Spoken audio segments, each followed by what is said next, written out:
Olá, boa tarde. Não sei se a Bárbara quer dizer algumas palavras iniciais ou se começo já com a vaca fria. Bárbara, estás sem micro. Começa já, Rui, começa já. Ok.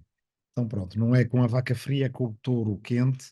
É aqui outra vez com o nosso Minotauro e o nosso labirinto com que começámos a aula passada. Vamos retomar o fio à meada, o mesmo é dizer o tal fio de Ariadne, da memória, e continuar a explorar estes momentos em que o sangue nos ferve e nos transformamos em meios humanos, meios animais, como o Minotauro, e só nos alimentamos, se calhar, de devorar outros humanos. Eu tinha-vos dito que este desenho que alguém fez, que alguém riscou na pedra há cerca de 2000 anos em Pompeia, foi feito numa casa chamada Casa de Lucrécio, de um homem bastante abastado chamado Tito Lucrécio, um, e não me lembro agora do outro apelido dele, só é importante para vos dizer que não deve ser confundido com outro Tito Lucrécio, chamado Tito Lucrécio Caro. Tito Lucrécio Caro é um poeta, e acho que se pode dizer, poeta-filósofo da Roma Antiga, que escreveu um poema chamado De Rerum Natura, da natureza das coisas.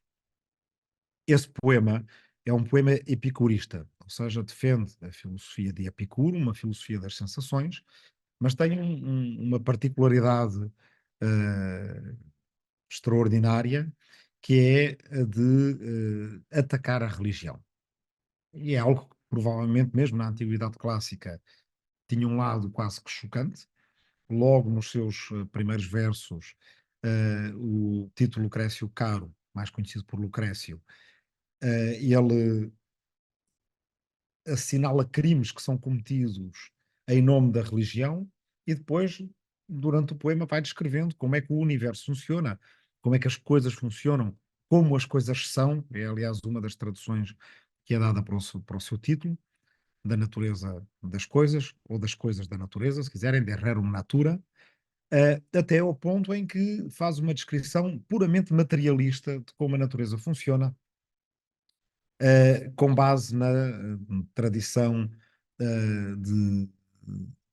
epicurista de prever que a matéria, ou de preconizar que a matéria seja constituída por átomos, embora a palavra átomo em si não apareça no texto. Esse texto esteve perdido durante bastante tempo, durante séculos. E no século XIV foi reencontrado por um monge italiano chamado Poggio Bracciolini, que era um homem que dedicava a sua vida a andar pelos conventos e pelos mosteiros da Europa, procurando manuscritos antigos. Deixem-me só pôr isto aqui na concentração, para não sermos distraídos, e quando os encontrava, copiava-os à mão, com esta letra bonita que vocês estão a ver aqui, e que, por exemplo, aqui no caso deste livro, pertence a um manuscrito de discursos do Cícero que ele encontrou. O Poggio Bracciolini é um dos grandes responsáveis por se encontrar literatura da antiguidade que estava em vias de se perder, ou que estava esquecida na Europa ocidental da época. Sabemos que muita dessa outra literatura, nomeadamente a grega, nos chegou, mas através dos persas e dos árabes, porque ela foi traduzida para siríaco, depois traduzida para árabe, e depois de ser traduzida para árabe, ela foi traduzida para latim aqui na Península Ibérica, em particular também por outro italiano chamado Geraldo de Cremona, que esse é do século XIV. Este aqui que nós estamos a ver é do século XV, mas ainda antes da invenção da tipografia, e vem aqui no fim desta transcrição, deste manuscrito de discursos do Cícero, que quando ele acaba de transcrever, põe Finis Libri Scriptet Poggius Romae. Escreveu Poggio em Roma. Quando ele encontrou, em 1417, o manuscrito do De Rerum Natura, do Lucrécio, ele enviou-o para um amigo, uma cópia, não o próprio manuscrito. Esse manuscrito que ele encontrou perdeu-se, não se sabe exatamente em que mosteiro é que ele foi encontrado, mas a cópia manuscrita foi enviada para um amigo do Poggio, que por sua vez fez outras 3 cópias, demorou 7 anos a devolver o manuscrito ao Poggio Bracciolini, e ao longo do século XV encontram-se mais 50 cópias manuscritas do De Rerum Natura, incluindo esta que pertenceu a um papa. E como vocês veem, ela é ricamente decorada. Quando eu vos dizia na aula passada que os primeiros impressos se assemelham às vezes aos manuscritos da mesma época, e que tentavam copiar os manuscritos da mesma época, é porque o que se fazia era imprimir a parte que nós vemos aqui, que tem o grosso do texto, o miolo do texto, através da imprensa, e o resto teria que ser feito à mão, e portanto, na verdade, os livros eram híbridos de impressos e manuscritos. Bem, este poema do Lucrécio é um poema que evidentemente choca quando reaparece no século XV, porque ele prevê um universo que funciona sem nenhuma intervenção por parte de Deus, que não precisa ter sido criado por Deus e que tem o seu equilíbrio por razões que são razões internas de equilíbrio entre os átomos. E, no fundo, reencontra-se uma linha de pensamento que estava praticamente evacuada do debate medieval, que é esta na qual existe um mundo puramente material, em que não dependemos de Deus e em que a natureza não depende de Deus. As coisas da natureza têm a sua própria forma de funcionamento. Com a descoberta do Poggio Bracciolini, começa uma corrente, primeiro subterrânea, que depois se vai alargando, que vai dar à modernidade ateísta, que se calhar é predominante, pelo menos no Ocidente, eh, a partir do século XIX e depois mais ainda com o século XX. E as edições do De Rerum Natura, do Lucrécio, são uma parte, não acho que a gente possa considerar diretamente uma guerra cultural logo no início, mas é uma derivação, uma trajetória intelectual que se vai engrossando edição após edição. Uh, temos temos a primeira impressão, é logo de 1472 em Brecha. Vocês lembram-se que a invenção da imprensa ela é ali de 1450, 1460, Gutenberg, Johann Fust, e Schlosser e outros.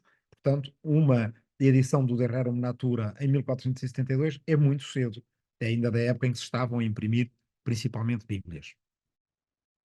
E aqui não é. Eu não sei, alguém fez uns riscos na tela. Não sei se isto pode sair. Vocês veem também no ecrã. Nós vemos os riscos, Rui, mas, Não não sei foi quem é que deste fez. lado. Talvez Apareceu uma uma coisa de Inês, apareceu anotações. um nome Inês. Ok. Não sei se podem apagar porque atrapalha um bocadinho, mas se não, seguimos assim. Esta edição que vemos aqui já é uma edição do século XVI, já não é um incunábulo, e é uma edição do famoso editor e impressor veneziano.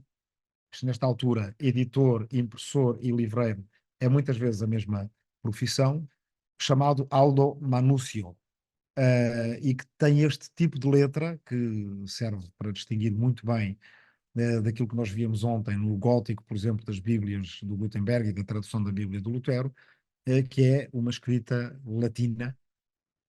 Depois passa a ter duas versões, o redondo, que nós vemos aqui, e o itálico, que utilizamos muitas vezes também, são praticamente dois alfabetos à volta da escrita latina.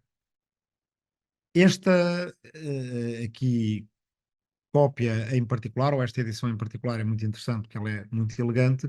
Mais à frente, se tivermos tempo, posso-vos mostrar que há, por exemplo, uma edição da Natureza das Coisas que pertencia a Montaigne, e que Montaigne, no século XVI, anotou da sua própria mão, e ela está digitalizada e disponível, e podemos ver mais à frente. Este é mais um fio da meada do nosso labirinto, mas agora vamos passar ao assunto de hoje e dar um salto do século XVI para o século XVIII. Faz sentido a introdução que fizemos, porque a grande discussão, e que essa sim vai ter aspectos de guerra cultural no século XVIII, é uma discussão sobre o papel da natureza. E o papel da natureza nas nossas vidas e o significado da natureza. Uma discussão acerca do papel da natureza nunca deve ser menosprezada, porque ela dá origem a grandes alterações políticas, filosóficas e teológicas. Depende da maneira como a gente entende a natureza, a maneira como nos entendemos a nós mesmos. Se nós somos animais como os outros, ou somos uma criatura à parte, se Deus nos disse que nós deveríamos predominar sobre a natureza, ou se nós somos parte dela, e finalmente, aqui com esta imagem que se calhar vocês já terão identificado como sendo o dia 1 de novembro de 1755 em Lisboa, o dia do grande terremoto de Lisboa, se a natureza é, por assim dizer, a caixa de recados de Deus para a humanidade ou não. Ou seja, se quando acontece um fenómeno físico perturbador, que dá uma reviravolta ao mundo, como o grande terremoto de Lisboa, se isso acontece porque Deus quis, porque há uma intencionalidade, e qual é essa? Em particular, a teoria dominante na época, que é certamente porque os lisboetas mereciam de ser castigados, e portanto o terremoto é uma mensagem, como são outras as mensagens da natureza, como por exemplo os trovões, como sempre assim foram entendidas desde a antiguidade, mesmo antes do cristianismo, não é?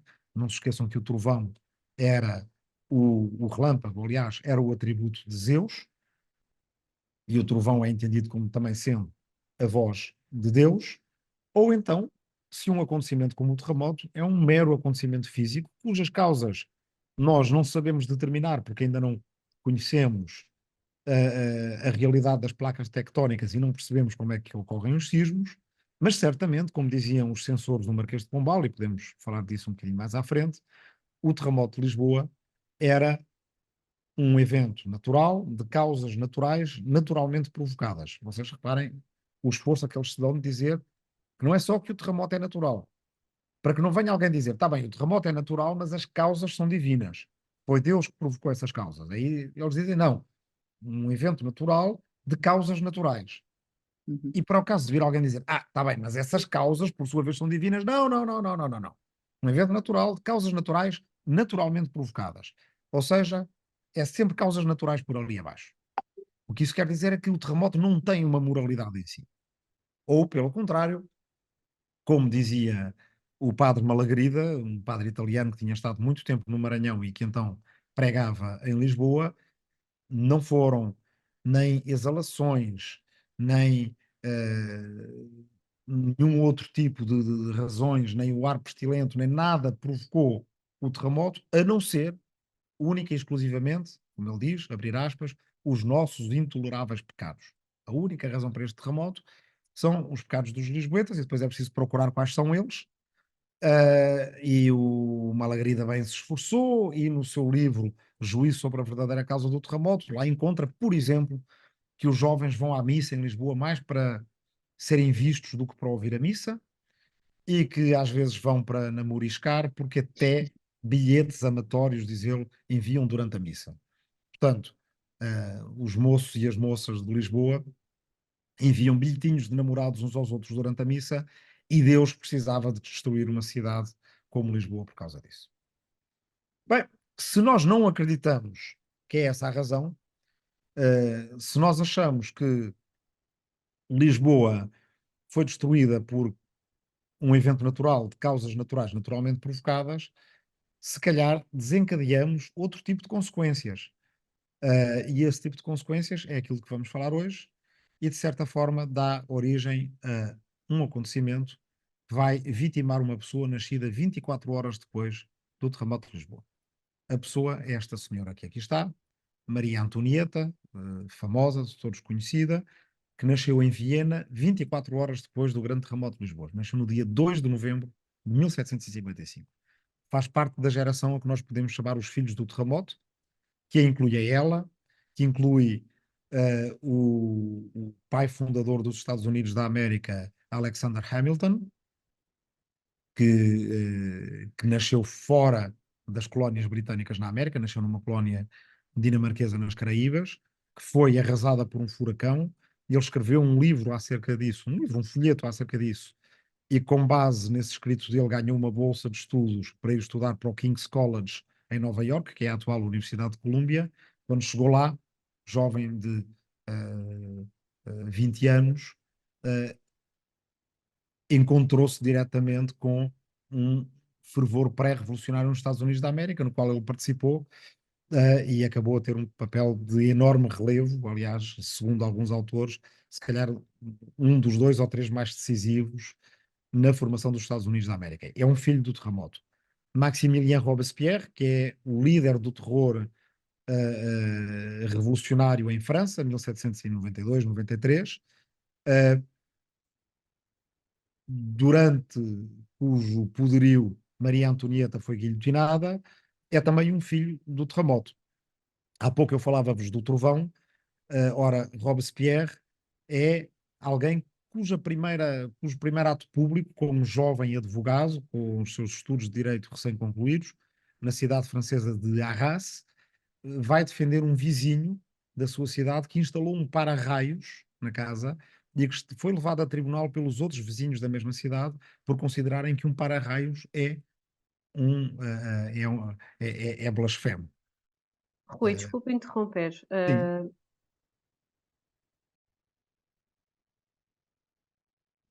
Então, dizia-vos eu que Robespierre, como jovem advogado, foi a tribunal defender o direito de um vizinho a instalar um para-raios no telhado da sua casa, contra os outros que consideravam que aquilo é uma blasfémia, e uma das coisas que diz ao juiz é: aquilo que para vocês é a voz de Deus, para mim é apenas eletricidade. Bem, outros filhos do terremoto são, por exemplo, Mozart, ou Gomes Freire de Andrade, que é considerado o líder dos mártires da pátria da Revolução Liberal de 1816, embora seja incerto se ele de facto liderou essa revolução, ou se era só tido como o líder natural, que por acaso nasceu em Viena, também na mesma altura de Maria Antonieta. Ele estava lá por fazer parte de uma família portuguesa de diplomatas que viviam em Viena.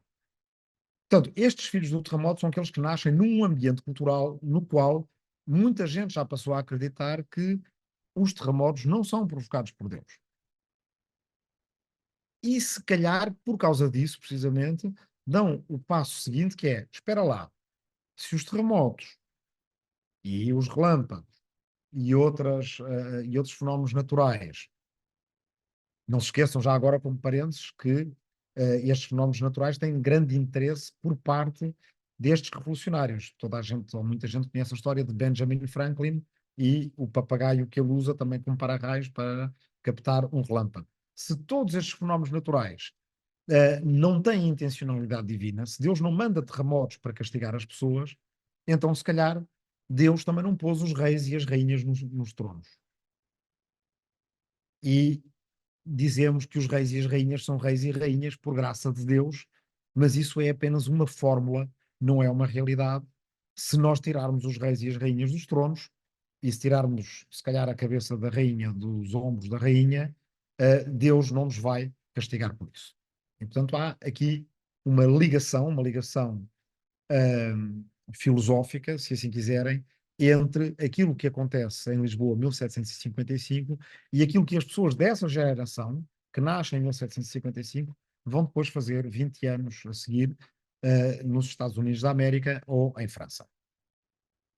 Bem, este é o meu, digamos, o meu contributo para uma discussão longa que existe e antiga acerca das causas da Revolução Francesa. São elas causas económicas, causas sociais, são elas causas filosóficas, foram as luzes que provocaram a Revolução Francesa, ou o que é que foi? No século XIX era até conhecido o estribilho de que a Revolução era la faute à Voltaire ou la faute à Rousseau. Das duas uma, ou era Voltaire ou era Rousseau, os dois autores para o século XIX mais conhecidos do iluminismo, um deles teria provocado a sequência de ideias que levou à Revolução. Havia esta crença firme de que se os franceses se revoltaram em 1789 é porque durante décadas anteriores tinha havido um fermento de ideias, aquilo a que chamamos as luzes, eles chamavam Les Lumières, o La Philosophie, o trabalho de Les Philosophes no século XVIII, que tinha incendiado as mentes, de forma a que em 1789 o povo estava preparado para tomar a Bastilha. O autor que hoje em dia mais se aproxima deste tipo de tese é um autor norte-americano, também especialista de história holandesa, chamado Jonathan Israel. Eu depois, quando tivermos a parte do debate, escrevo aí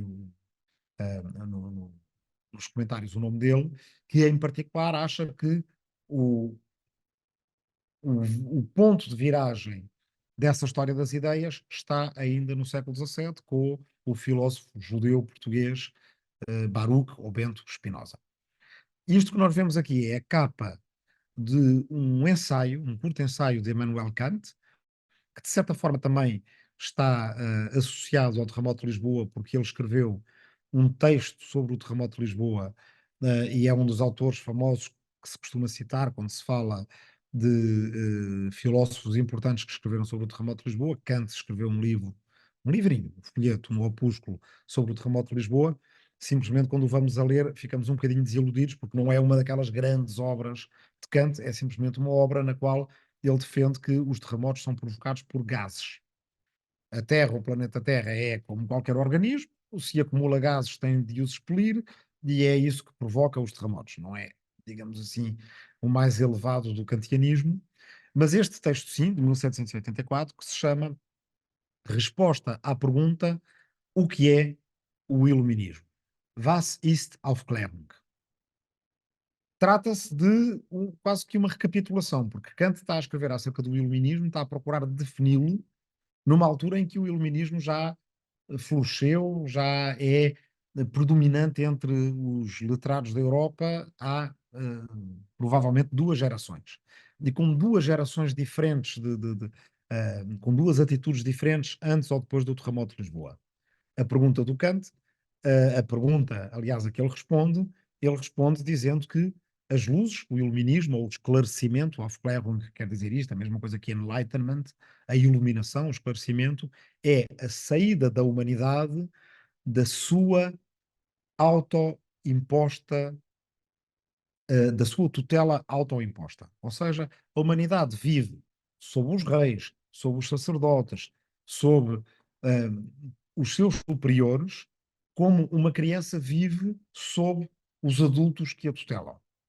E no século XVIII, um pouco como nós quando fazemos 18 anos, a humanidade, se quiser, pode emancipar-se, deixando de viver sob essa tutela, que no fundo é uma tutela autoimposta. A humanidade vive debaixo da autoridade porque quer viver debaixo da autoridade.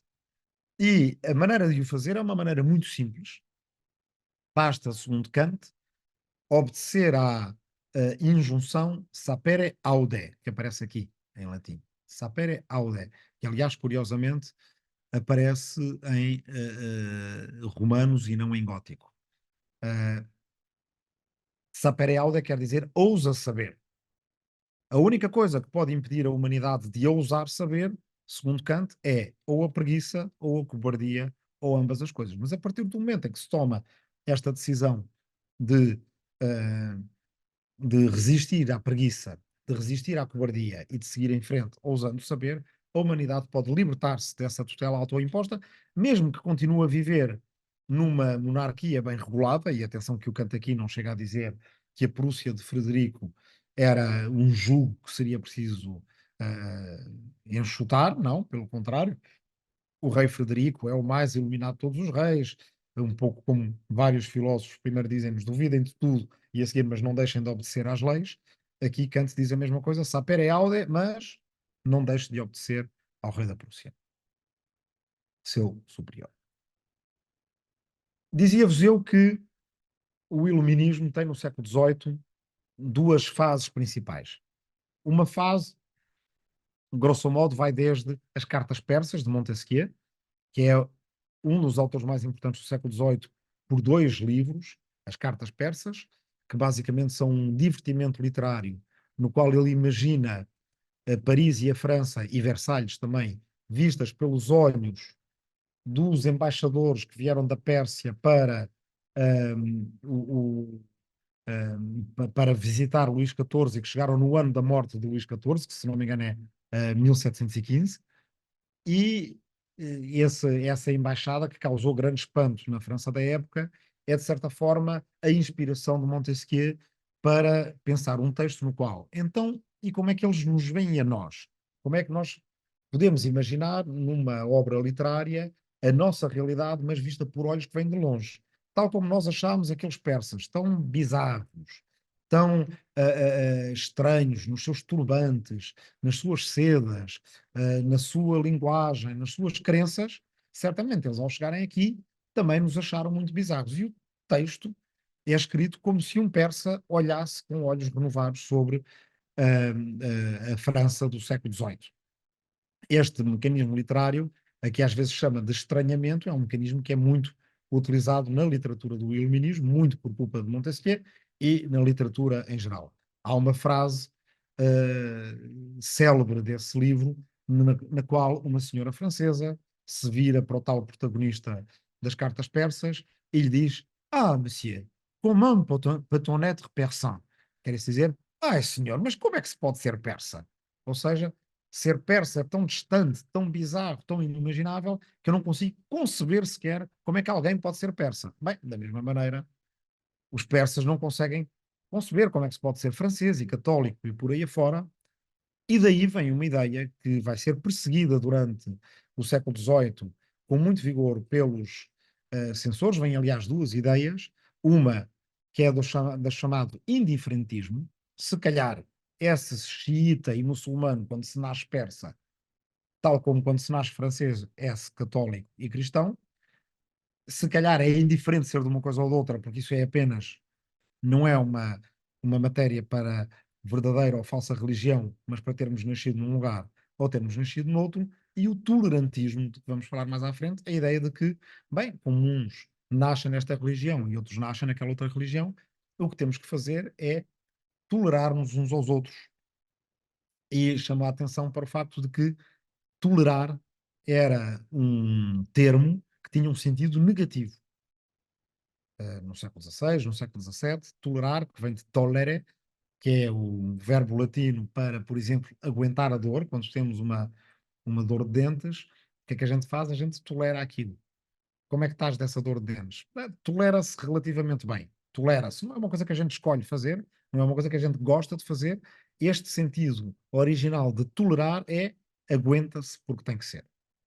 O sentido, e vamos falar disso com Voltaire, que vamos começar a falar agora, que se firma depois, é que nós temos é um sentido positivo da tolerância.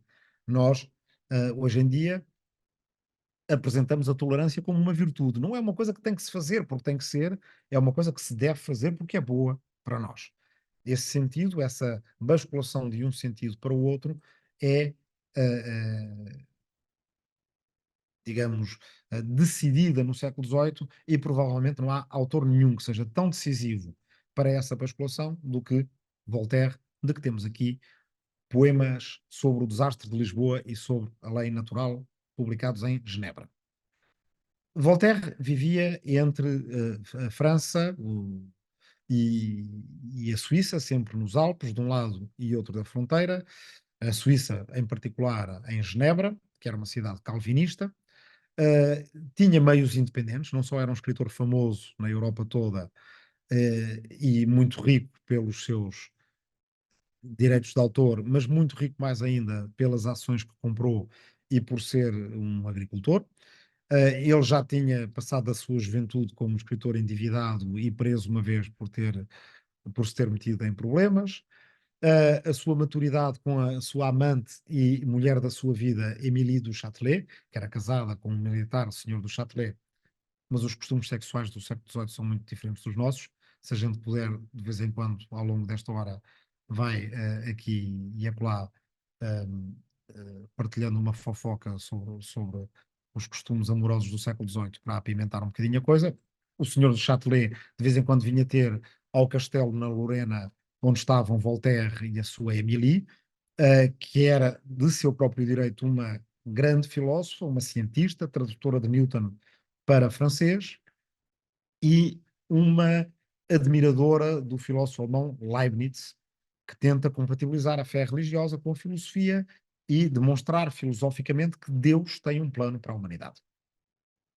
A relação entre Voltaire e Emily durou muitos anos, depois, a certa altura, ela própria arranjou um outro amante, não é? Quer dizer, o Voltaire já era o primeiro amante, arranjou um segundo também militar como o seu marido, que é engravida, ela morre no parto e as descrições do Voltaire, que estava lá no dia do parto, pelo qual morreu a Emily, chorando e invectivando o seu sucessor como amante da Emily, dizendo que ele não tinha o direito de ter engravidado aquela mulher, que era um gênio literário, porque arriscou a vida dela, era assim, evidentemente. São das descrições mais pungentes da vida do Voltaire. Ele tinha perdido o amor da sua vida. No entanto, já depois, nesta altura em que vive com uma sobrinha sua, como eu disse, os costumes sexuais do século XVIII são um bocadinho distintos. Ele recebe, numa das suas casas, agora já não me lembro se é França ou se é Suíça, a notícia de que Lisboa foi destruída por um terremoto. Essa notícia mergulha-o numa profunda depressão. E ainda mais numa profunda depressão mergulha o facto de haver muita gente que considera que se aquilo aconteceu era porque os lisboetas mereciam. Os lisboetas estavam a pedi-las, os lisboetas precisavam de ser castigados.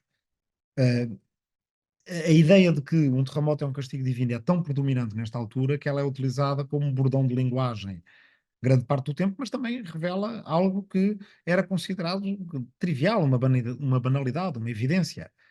Se tinha acontecido um terremoto, era certamente porque Deus tinha querido provocar aquele terremoto, e as causas, ou seja, porque é que Deus estava zangado, procura-se depois. No próprio ano de 1755, logo no início, em Lisboa, tinha sido noticiado na Gazeta de Lisboa um terremoto recente em Constantinopla, a atual Istambul, no Império Otomã, e a Gazeta de Lisboa não teve o mínimo problema em dizer que era porque os turcos eram muçulmanos e, portanto, mereciam ser castigados.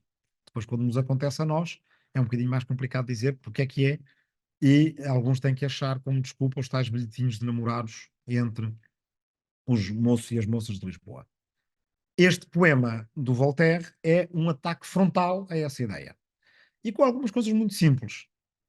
Então, se chora em Lisboa, porque é que se canta e dança em Paris e em Londres? Serão os parisienses e os londrinos menos pecadores do que os lisboetas? Não, claro que não. Toda a gente sabe que, se alguma coisa, são mais ainda. Os lisboetas e os portugueses são conhecidos por serem católicos, por serem devotos.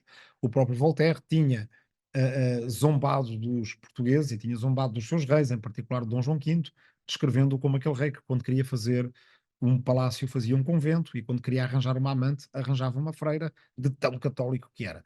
Bem, portanto, não eram menos religiosos do que os outros, e o terremoto não é por causa deles serem irreligiosos, quando eles, pelo contrário, são devotos. Se chora em Lisboa, mas canta-se e dança-se em Paris e em Londres, é porque o terremoto tem outra causa qualquer, que nós não sabemos ainda identificar qual é, mas castigo não é. O terremoto não tem moralidade. E isso provavelmente quer dizer que, ao contrário do que achava Leibniz, de quem Émilie du Châtelet tanto gostava como filósofo, e de quem Voltaire se calhar ainda tinha alguns ciúmes, pelo menos filosóficos, não há nenhum plano de Deus para a humanidade. Não há. Estamos por nossa conta. Desenrasquem-se. Deus não fez um plano para a gente. No entanto, este poema sobre o desastre de Lisboa vai ter, e aqui remeto-vos para poder ser mais rápido, remeto-vos para o pequeno livro do Grande Terremoto, que é o tal primeiro livro que publicámos na Tinta da China, e que tem um ou dois capítulos sobre isto, vai gerar reações de outros autores, em particular Rousseau, e outros que dizem: está bem, pode ser que não seja um castigo divino, mas os lisboetas merecem a mesma, porque foram imprevidentes, fizeram a cidade no estuário de um rio, e toda a gente sabe que os estuários dos rios são mais sujeitos a terremotos. Este toda a gente sabe, como é que toda a gente sabe? Porque são nem mais nem menos sujeitos, mas há mesma uma procura de arranjar uma causalidade para o próprio evento natural nas ações dos humanos.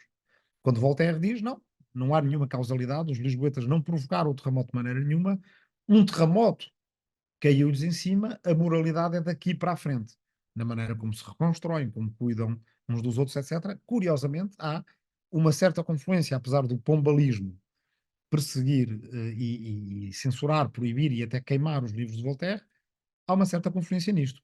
O evento é natural de certeza absoluta. Voltaire dilo por razões filosóficas, se calhar o Pombal dilo por razões de política prática, quer dizer que os portugueses são maus católicos, é dizer que Dom José é um mau rei, isso não se pode admitir, mas na verdade, aqui a opinião oficial em Portugal passa a ser de que o evento é natural e quem há de ser queimado na fogueira é o próprio Malagrida, que dizia o contrário.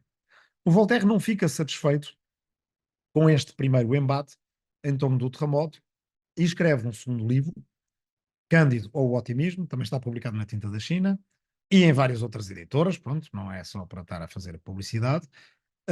Na Tinta da China é com uma tradução e um prefácio meu, então também podem aprofundar estes aspectos. É basicamente o mesmo argumento que aparece no poema sobre a tragédia de Lisboa, só que aqui é em versão satírica. E isto aqui desta vez funciona. Quer dizer, Voltaire sabia-o bem e talvez a sua depressão com o que tinha acontecido aos lisboetas o tenha levado a escrever aquele poema trágico, mas ele sabia bem que a comédia era muito mais eficaz numa polémica do que uma tragédia, e no Cândido ele persegue impenitentemente o Leibniz e toda a gente que acredita na ideia da teodiceia, ou seja, do plano divino para a humanidade. Basicamente, a cada desgraça que acontece a Cândido, ao seu professor Pangloss, à menina Cunegundes e à cozinheira, ah,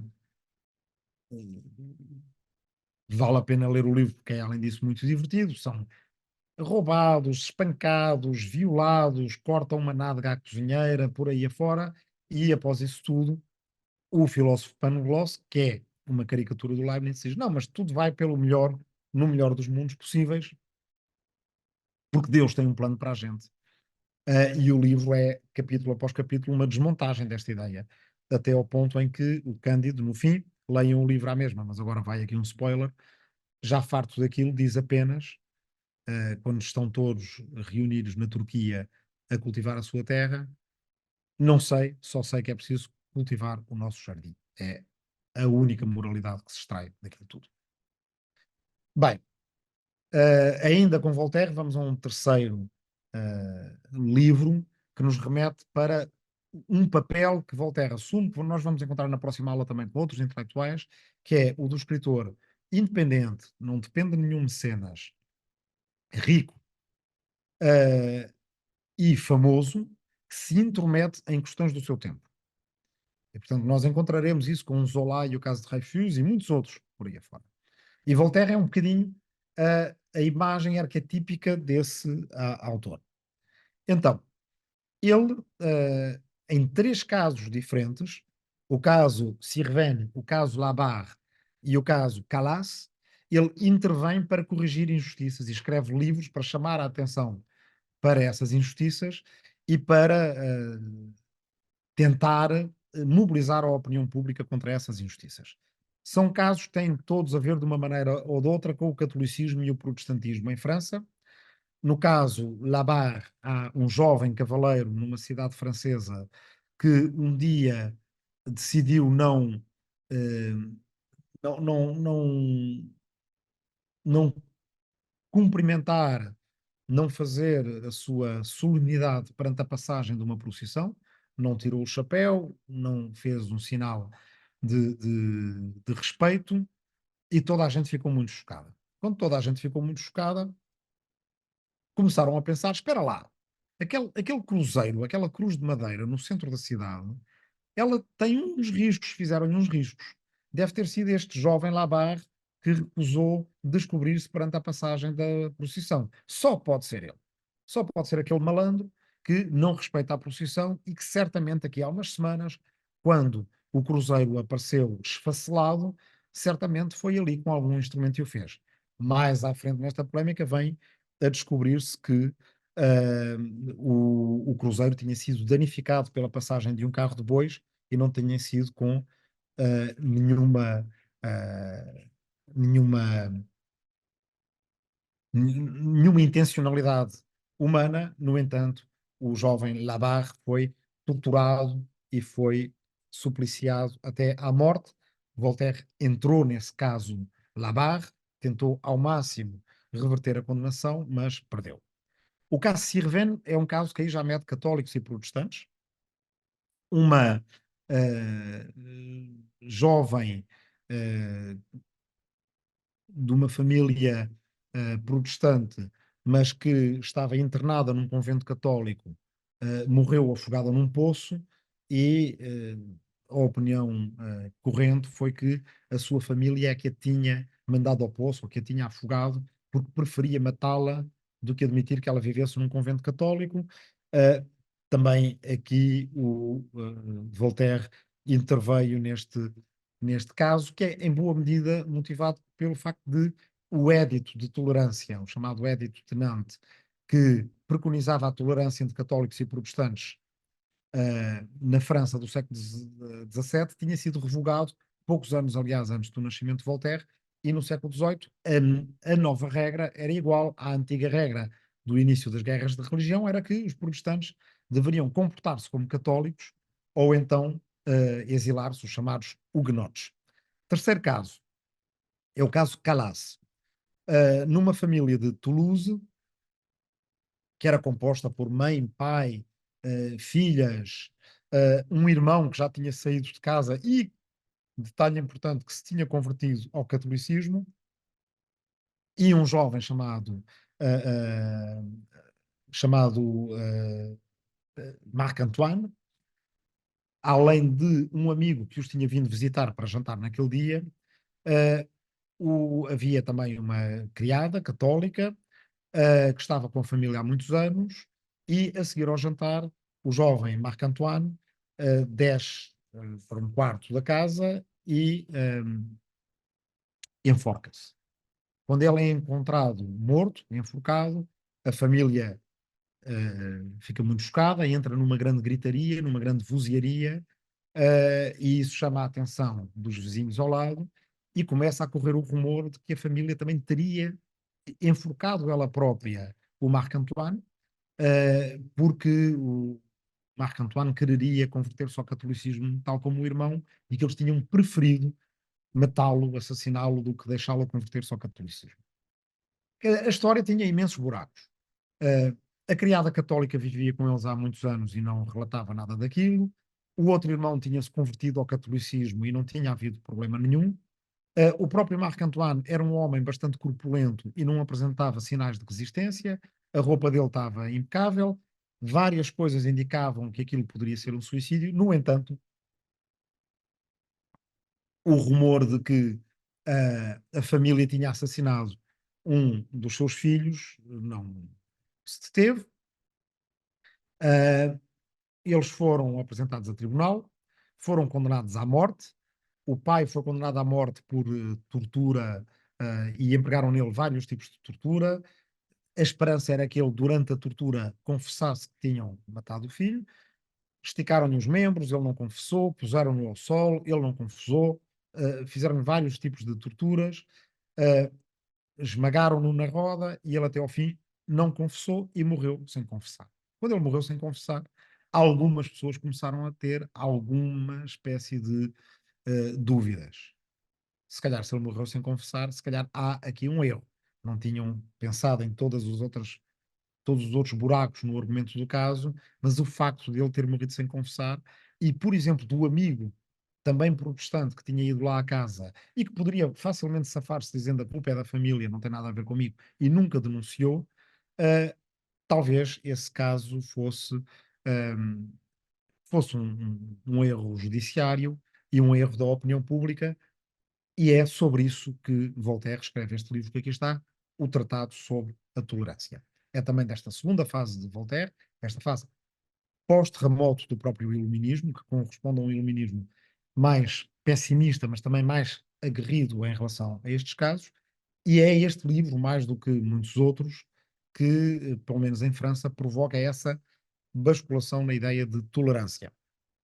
Se quiserem, podemos falar daqui a pouco. Há outros livros, há a carta a respeito da toleração de John Locke, que é uma defesa da liberdade de escrita e publicação da liberdade de expressão para cristãos em Inglaterra, para cristãos, mas não para judeus nem para ateus, e na qual a palavra que aparece não é tolerance, mas é toleration, a toleração. Se calhar é um momento na transição do sentido da palavra de negativo para positivo. Bem, ok. Até agora o que temos estado a ver são exemplos de livros daqueles autores que nos aparecem nas enciclopédias. E, portanto, numa normal história intelectual de o que é que provocou a Revolução Francesa, seria mais ou menos destes autores. Kant, Voltaire, Rousseau, queríamos falar. Isto não teria grande novidade. É a tese de que as ideias filosóficas do iluminismo, de uma forma ou outra, foram incendiando os espíritos, demoraram 2 gerações, mas a certa altura as pessoas acreditavam nelas, de tal forma que tentam aplicar aquilo que Montesquieu tem no espírito das leis, não é? A tripartição dos poderes, judiciário, judicial, executivo e legislativo, e aplicá-lo na França pós-revolucionária ou nos Estados Unidos pós-revolucionários. Existem, evidentemente, outras teses, umas mais marxistas, dizendo que são os problemas económicos que provocam a Revolução Francesa, eh, outras mais religiosas, eh, mas vamos aqui, como este curso é sobre guerras culturais, vamos aqui, nestes minutos finais, dar atenção à tese de que são guerras culturais. Já vimos aqui um bocadinho com os casos Sirven, Labarre e Calas, que polarizam, correspondem àquelas 3 regras, aqueles 3 critérios de que falámos ontem. Eles polarizam a sociedade, eles são em torno de identidades, valores e narrativas e têm uma grande intensidade emocional. Neste caso, eles não são potenciados por uma revolução tecnológica como no século XVI, XV e XVI, com a invenção da imprensa. A imprensa aqui já está inventada, não há uma tecnologia nova, mas o que existe é uma esfera pública de livros, de cartas, de gazetas, que é muito mais numerosa e muito mais disseminada do que no século XVI. Lembram-se de ontem ter dito que, nesta altura, um livro já custa 1 hora de trabalho de um artesão especializado de uma grande cidade a ser comprado, mais ou menos em média, grosso modo, e isso significa que muito mais gente pode ter livros e bibliotecas relativamente extensas e praticar a tal leitura extensiva, que eu vos disse, ler vários autores uma vez, e a tal leitura para si mesmo, em que cada um está em relação direta com o livro e vai criando as suas ideias sobre ele. No entanto, nós sabemos dos nossos próprios tempos que nem sempre os grandes filósofos são os autores mais lidos e, portanto, há aqui uma questão de como é que estes grandes filósofos, claro que o Voltaire era além disso um escritor célebre, provocam a Revolução Francesa. Será que nós sabemos mesmo que eles eram os mais lidos de todos? Às vezes sabemos. Por exemplo, entre os pais fundadores dos Estados Unidos, como conhecemos as bibliotecas deles, eles eram em geral homens ricos, proprietários rurais, grandes comerciantes, etc., com boas bibliotecas. Deixaram um testamento, ou as bibliotecas ainda existem, e nós sabemos que o livro mais presente nessas bibliotecas é a Bíblia. Claro, eles são anglicanos, protestantes, a maior parte deles. Eh, Creio que Benjamin Franklin vem da Filadélfia, provavelmente era Quaker, mas todos eles não eram católicos, certamente. Ou então deixaram em testamento as listas das suas bibliotecas. Bem, em primeiro lugar temos a Bíblia, em segundo lugar o livro que eles mais tinham era o Espírito das Leis do Montesquieu. Pronto, aqui bate tudo certo. Mas e o povo? O que é que o povo lia? É difícil de saber, porque não temos listas de best-sellers desta altura e porque grande parte dos arquivos dos editores, livreiros e por aí afora não existem. E também porque nos países católicos, aliás, em praticamente todos os países, às vezes com um formato, às vezes com outro, mas muito em particular nos países católicos havia censura. Portanto, é difícil saber quais dos livros mais importantes, mais vendidos e mais divulgados eram livros proibidos, porque assim é mais difícil de controlar. Felizmente, entre os centros de livreiros e editores da Europa da altura, que estavam muito na Holanda e na Suíça, não por acaso, produziam em francês para mandar esses livros de contrabando para a França de então são livros clandestinos e proibidos. Há uma sociedade tipográfica, ou seja, um grêmio de editores, livreiros e impressores, que guardou todas as suas cartas e todos os seus registros e sobreviveram até hoje e são correspondentes a 20 anos do século XVIII, de 1759 a 1779. São mesmo os 20 anos que dão jeito, já a seguir ao terremoto e antes da Revolução, e são 50.000 documentos. E aí é possível, é muito possível ver quais é que são os livros que os editores de Neuchâtel, na Suíça, venderam. Para lerem mais acerca disto, aconselho o livro que está na sebenta, The Forbidden Bestsellers of Pre-Revolutionary France, de Robert Darnton, que fez as continhas todas e descobriu que os 3 livros mais vendidos são estes. O primeiro é um livro de fofocas. Não é Voltaire, nem Rousseau, nem nenhum desses grandes filósofos. É um livro de, enfim, escândalo chamado As Memórias Autênticas da Condessa de Barry.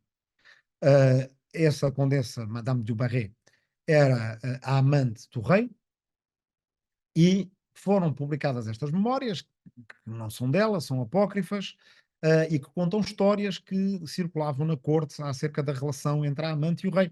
A questão não era o rei ter amantes, sempre tinham tido, não era o rei ter favoritas, mas era certas histórias assintosas que apareciam no livro.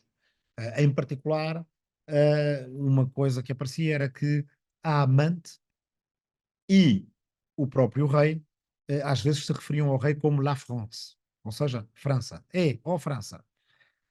Daí nasce a história, o rumor que corria na França da altura, de que ele, quando urinava e tinha dificuldades em urinar, dizia Et la France, peace, que me escuso a traduzir, acho que percebem o que é que quer dizer, ou num determinado momento em que ele tinha ido visitar a sua amante nos quartos desta, que tinha estado a fazer café, que o rei gostava de fazer o seu próprio café, que tinha o café na cafeteira, e que a certa altura a cafeteira transbordou e a condessa disse ao rei: Et la France, ó França, ton café fout le camp, o teu café pirou-se, o teu café basou, por assim dizer, não é como nós diríamos hoje.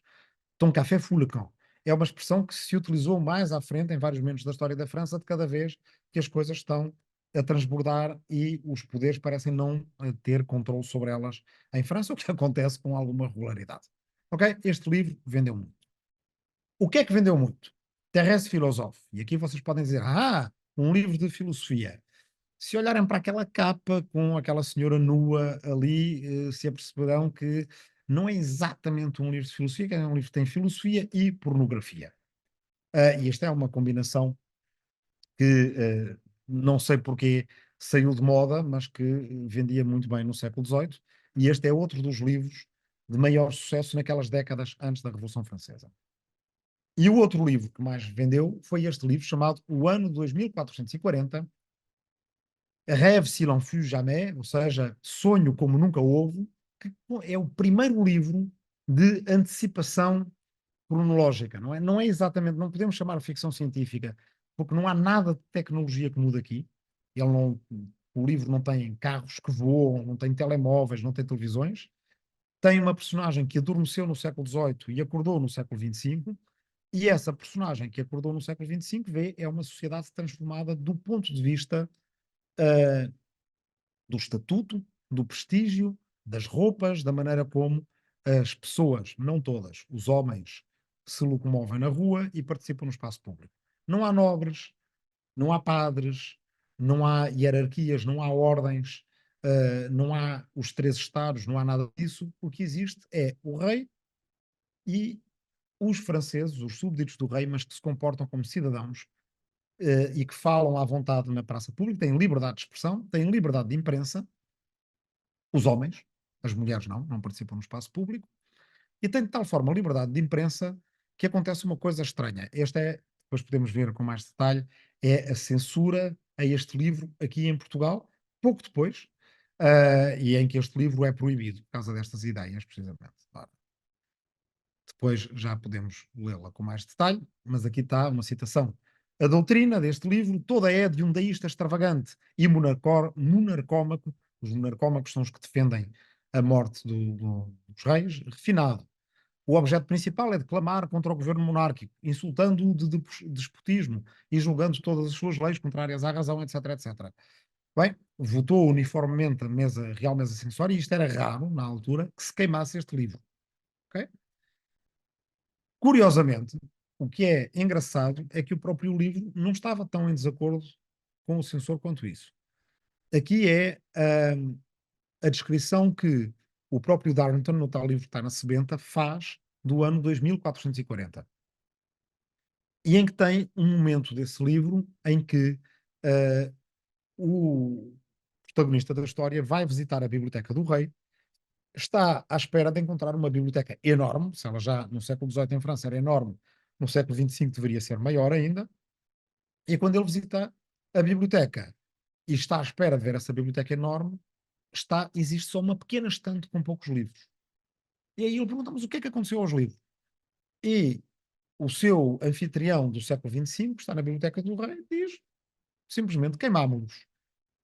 Na cabeça do século XVIII, nesta altura, ainda não há uma distinção clara entre ser pela liberdade de expressão e ser contra a censura. Basicamente, eles são pelas duas coisas ao mesmo tempo, porque consideram que a censura é uma forma de ordenar o espaço público e apenas permitir que os livros verdadeiros e dignos da luz pública sejam publicados. Os outros não vale a pena, porque quem é que quer ver publicadas falsidades? Quem é que quer ver publicados erros? Quem é que quer ver publicados aquilo que eu vos dizia ontem, que já no século XVI se dizia, no XVIII se dizia mais ainda, tanto livro de má qualidade, más traduções, maus romances, maus poemas. Não, nós queimamos, diz aqui em inglês, isto é a paráfrase do Robert Darnton, queimamos 800 mil livros de direito, 50 mil dicionários, 100 mil livros de poesia, 1 milhão e 600 mil livros de viagem, 1 bilhão de romances. Tudo isso foi queimado. Porquê? Não era nada por sermos contra a liberdade de expressão, era porque era mau. Uma comissão de eruditos virtuosos filtrou todos os ingredientes que eram saudáveis de tudo o que foi impresso nos séculos passados e destilou-o até à sua essência, que cabe num pequeno volume em duodécimo. Bem, no Sensor Iluminado, que publicámos aí na Tinta da China também, eu falo de como há épocas de fermentação e épocas de destilação. Épocas de fermentação em que o que nós queremos é sempre mais, mais e mais variedade, e épocas de destilação em que o ideal está em fazer do menos mais, ou seja, destilar o mais para o menos e esse menos, por sua vez, significar mais. Tem a ver também com uma maneira como nós próprios estimulamos a nossa criatividade. De onde é que vêm as ideias? Às vezes vem da fermentação, às vezes da destilação. Eu terminaria com isto o nosso caminho pelos livros do século XVIII.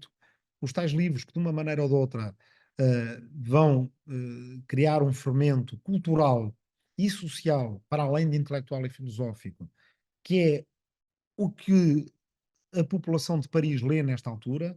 Autores como o Mercier não são famosos nem ricos como Voltaire. O Mercier era um autor importante apesar de tudo, mas estava ali mais ou menos no meio da tabela. Muito mais frequente eram todos os autores de folhinhas, folhetos, romances sem qualidade, poemas e por aí afora, coisas eróticas, coisas sediciosas que competiam uns com os outros para tentar ganhar dinheiro no nos subterrâneos da edição e da literatura daquela altura, que se ia tornando um negócio e que também, precisamente por terem tão má qualidade, faziam com que os intelectuais do próprio iluminismo dissessem que muitos deles deveriam ser iluminados.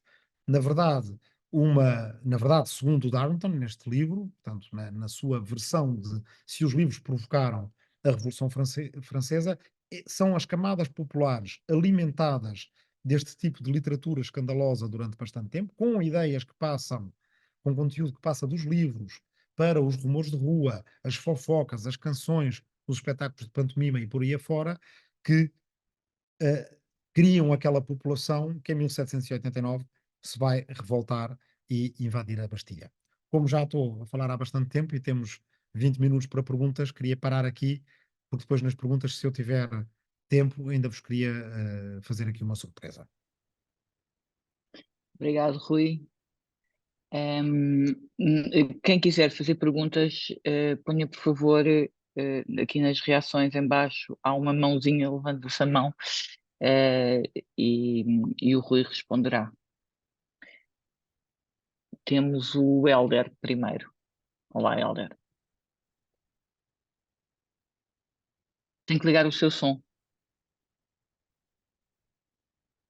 Ah, é porque o anfitrião não permitia. Eu acho que o Rui Valdemar estava antes de mim, por acaso.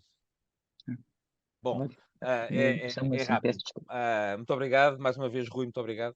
Ah, este é um tema que me interessa muito, até por causa enfim, da Opus e todas as informações que damos e os temas que hoje em dia estão na agenda LGBT, enfim, estas coisas. Tem a ver com a tolerância. Quando é que voltámos a olhar, e eu falo muito disto nas formações, na tolerância como negativa? Ou seja, na tolerância como pressupondo estar numa posição superior que me permite tolerar e não aceitar, não acolher, não respeitar. Tolerar, ou seja, porque estou nessa posição um bocadinho mais superior, mais altiva. Quando é que se deu outra vez essa mudança? Da tolerância má para a boa e agora para esta que tem dias. Rui, Ok. continuo. Peço ao Rui Valdemar, então, a sua pergunta, por favor.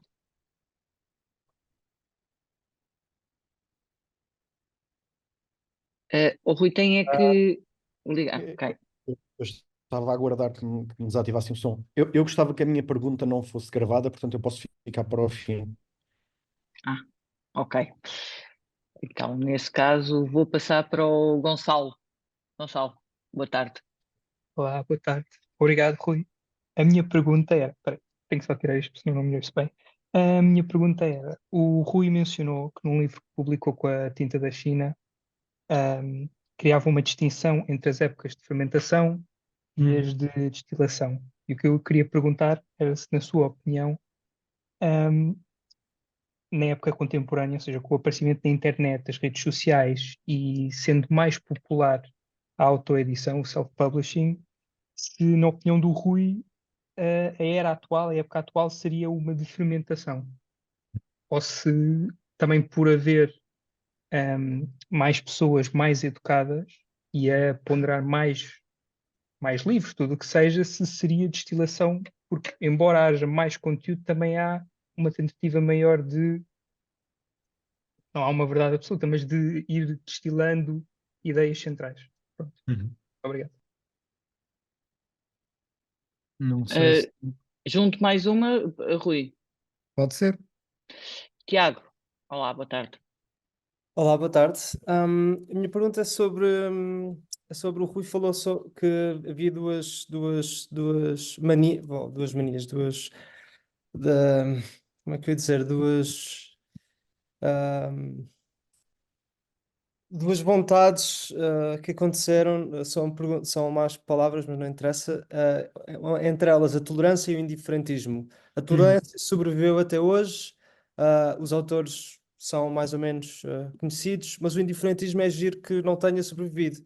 Eu não acho que as ideias sejam melhores do que as outras, acho que é um acaso e gostava de saber mais que autores é que defendiam isso e também críticas, se houve críticas em relação a isso, fizeram com que esta ideia não tenha sobrevivido até hoje. Obrigado. Ok, então dá-me jeito aqui para aquilo que eu queria fazer, começar pelo Gonçalo e depois vou ao Hélder e acabo com o Tiago. Então,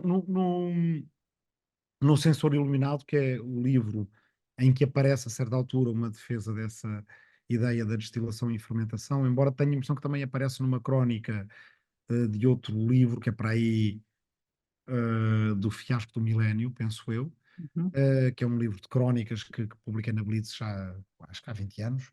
É uma ideia que volta e meia está a aparecer e se calhar um dia ainda pego nela para um livro à parte, só com uma exploração disto. Ela veio, para mim, precisamente de ser utilizado tantas vezes esta expressão de destilação no século XVIII.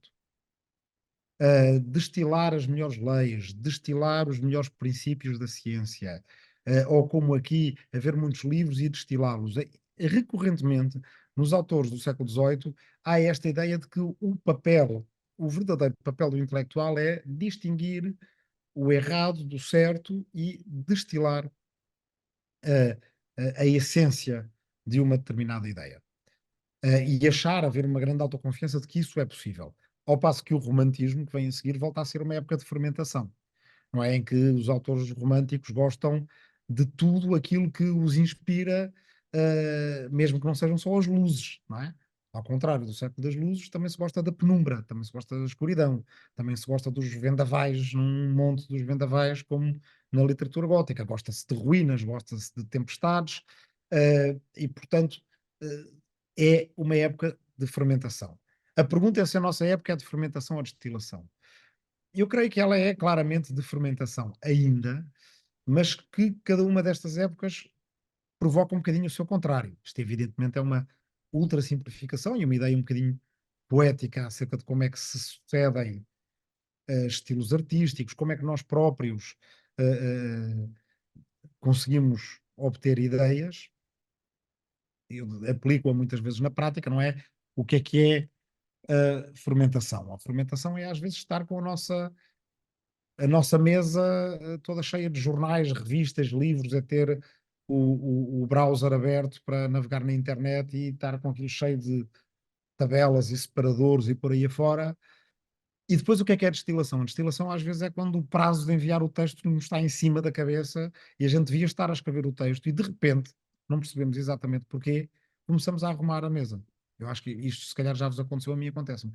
É mesmo naquele dia, da mesa desarrumada durante meses, ou anos, se for preciso, naquele dia em que a gente tem que enviar a porcaria do texto, estamos com o prazo em cima, que de repente se começa a recolher este papelinho e aquele papelinho e por aí afora e a arrumar a mesa. E parece até que estamos a empurrar o prazo com a barriga mais uma vez, mas na verdade nós estamos a escrever. Nós estamos a clarificar, estamos a destilar e estamos a escrever. E então aí é aí que a gente começa a fazer fichinhas de leitura deste tamanho e a pôr as ideias nas fichas de leitura em vez de elas estarem dispersas por todo o lado. Uh, eu creio que esta ideia de que é necessário de que as mentes começam a precisar da destilação, nós se calhar voltamos a ela na última aula, é uma das razões porque as pessoas ao mesmo tempo são atraídas pelas redes sociais e pela internet e as rejeitam. E veem que há ali muita coisa, mas a certa altura há uma certa vertigem, um certo enjoo, uma certa náusea de não conseguir cognitivamente abarcar aquilo tudo. E talvez aí possa haver alguma razão, até para alguma espécie de salto reacionário de pessoas que dizem: não, eu quero uma certeza. Essa certeza pode ser a religião, essa certeza pode ser a nação, essa certeza pode ser os papéis de género, tal como eles antes estavam definidos, e por aí afora, porque eu estou a conviver mal com esta mudança toda. E voltaremos a isto no fim. Indo à pergunta do Helder, quer dizer, essa pergunta é por si só uma boa vertente de pesquisa, e seria interessante ver a polissemia, não é? Portanto, a multiplicidade de significados que a palavra tolerância tem ainda hoje. A verdade é que todos nós, de vez em quando, utilizamos tolerância num sentido positivo. É bom ser-se tolerante, tolerante de uma sociedade diversa, tolerante das outras crenças, tolerante, etc. Mas também é verdade que às vezes todos nós ressentimos que utilizem essa expressão em relação a nós. Aí percebemos que nos estão só a tolerar, em vez de nos estarem a respeitar. Em vez de estarem a reconhecer os nossos direitos, estão a fazer-nos o favor de nos permitir que existamos e que cá continuemos.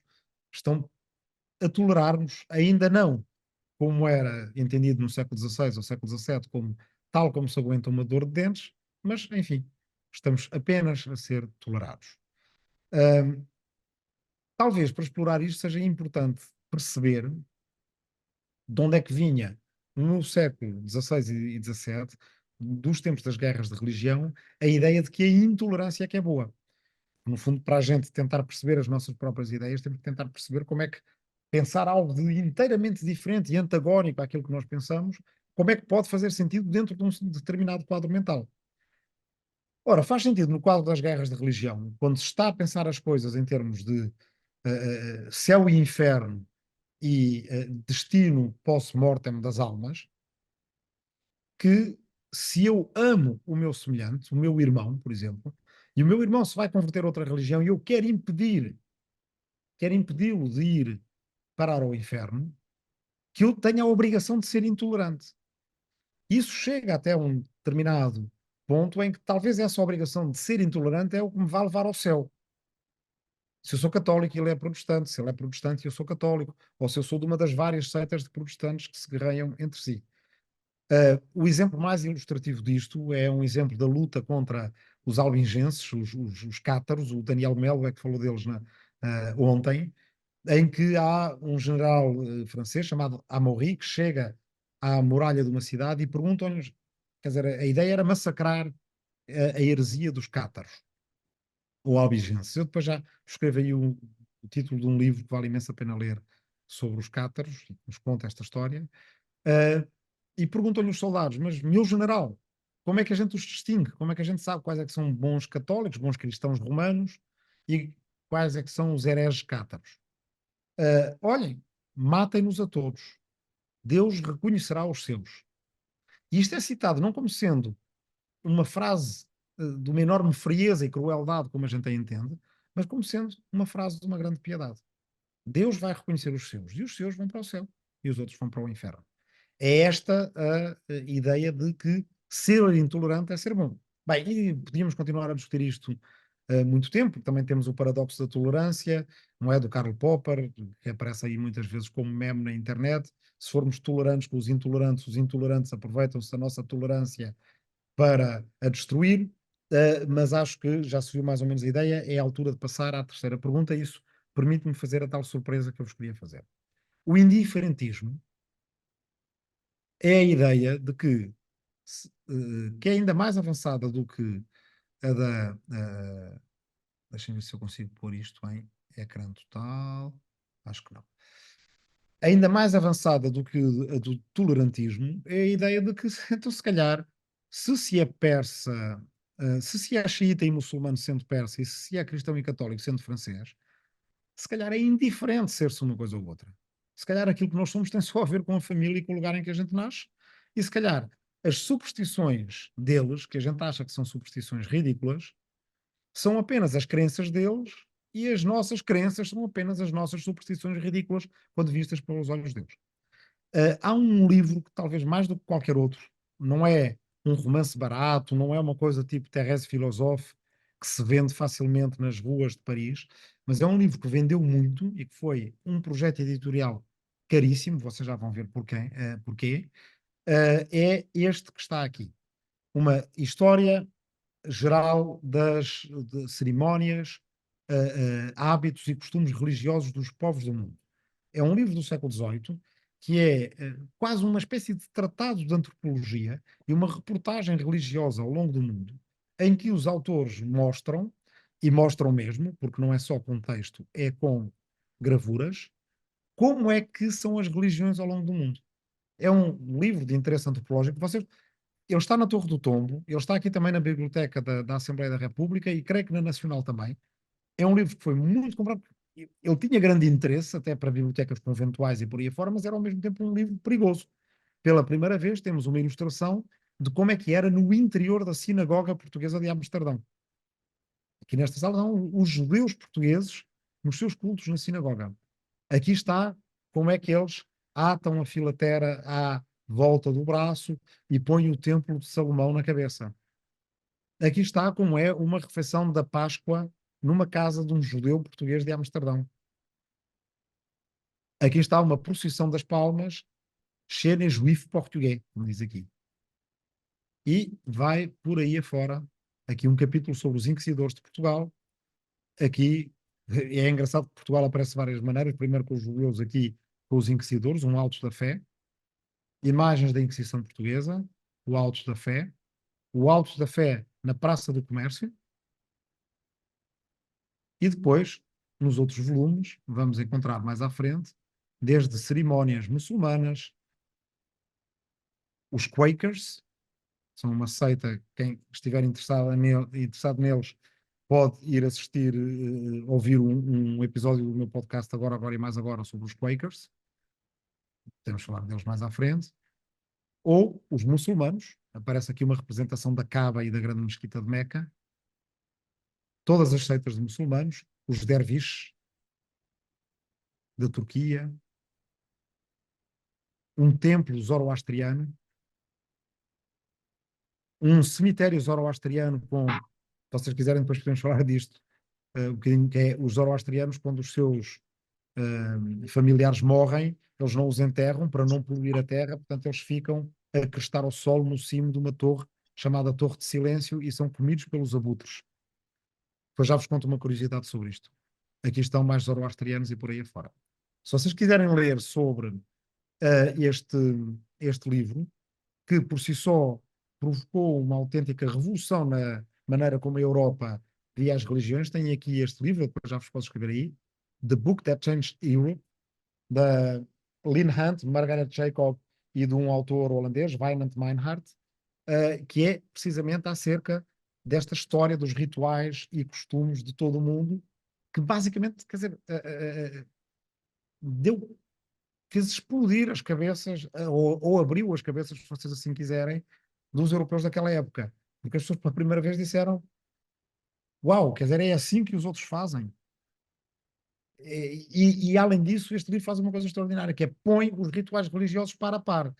O que é que acontece? Acontece que num determinado capítulo de um determinado volume a gente vai encontrar os nossos rituais religiosos da nossa religião.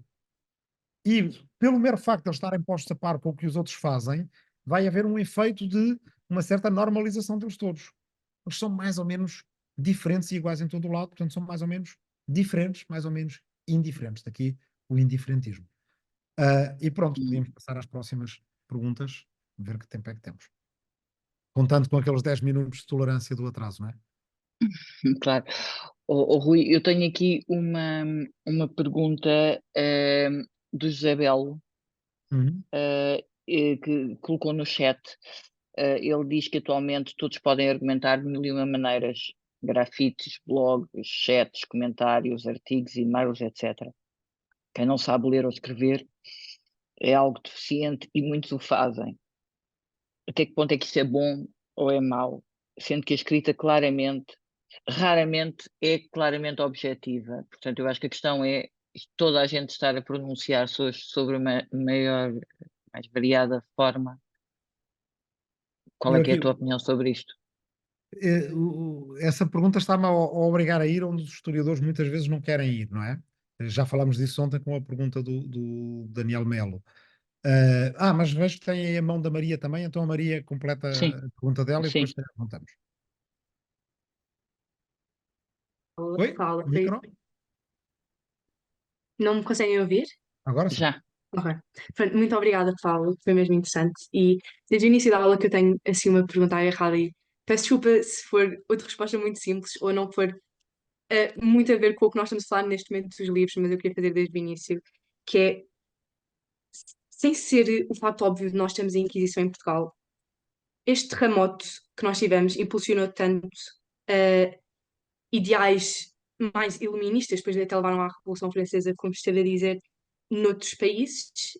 E eu gostava de saber porque é que isso saiu para fora, mas em Portugal nós continuámos tanto com a Inquisição e, aliás, não teria até dado jeito aos portugueses dizermos que sim, realmente isto não foi Deus que nos mandou, nós não somos pecadores, realmente isto não fomos nós, não fomos nós. Ou seja, porque é que nunca houve pessoas suficientes em Portugal com estes ideais mais iluministas para pelo menos aparecer nos livros de história que houve algum tipo de frente à Inquisição? Não sei se a minha pergunta é clara. É claro assim. E se calhar vamos ao Ricardo e depois junto outra vez as três. Ok, não sei se me estão a ouvir. Estamos. Ok. Boa tarde a todos.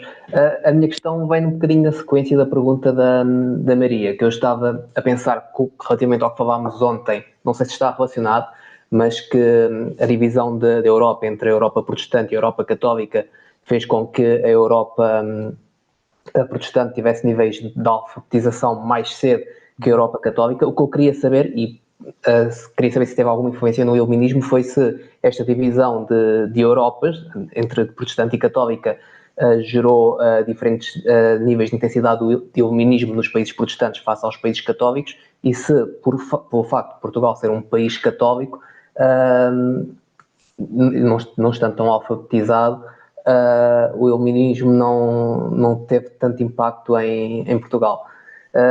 Outra questão, peço desculpa por isto é uma confusão de ideias, será se o facto de França sendo um país católico, porque é que a Revolução Francesa ocorreu lá, ou se isto não tem relação nenhuma, porque o protestantismo, entre o protestantismo e o iluminismo, né, estamos a falar de 200 anos, mais ou menos, de diferença. Pronto.